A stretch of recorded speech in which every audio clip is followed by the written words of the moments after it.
நான் தனியா இருந்த ஆண்டி தான் கூட இருந்தாங்க. தனியா கூட இருந்துடலாம், ஆனா இவங்களோடவோ இல்ல இவங்க குடும்பத்து ஆளுங்களோடவோ இருக்கிறது தான் ஆபத்து. என்ன முறைக்கிற? நீ என்ன பிளானோட மையவை பார்க்க வந்த?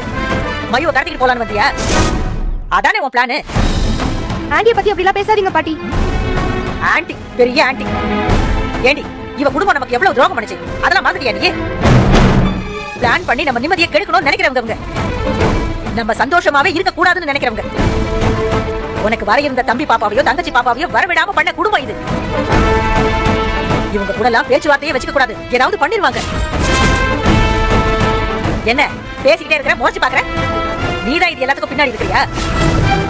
நீதான் உன் மாமியாருக்கு சொல்லி அனுப்பிச்சியா ராதிகாவை ஏதாவது பண்ணி அந்த குழந்தைய இல்லாம பண்ணிடுன்னு? அம்மா போலாமாங்க? இருடி, சொல்லு. நீதான் ஐடியா கொடுத்து அனுப்புனியா? பண்றதெல்லாம் பண்ணிட்டு தப்பிச்சிடலான்னு மட்டும் நினைக்காதீங்க. இன்னைக்கு மாப்பிளையே அந்த அம்மாவுக்கு எதிராக சாட்சி சொல்லிட்டாரு. நீங்க என்னதான் பண்ணாலும் அந்த அம்மாவை வெளியில கொண்டு வரவே முடியாது.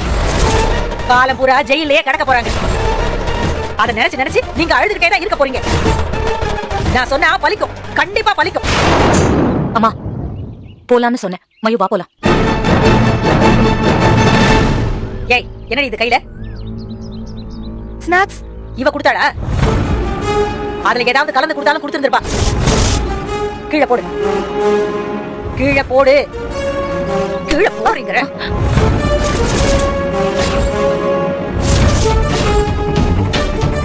இனிமே இப்படி கண்டவ கூட பேசி பாரு, அப்புறம் இருக்கு உனக்கு.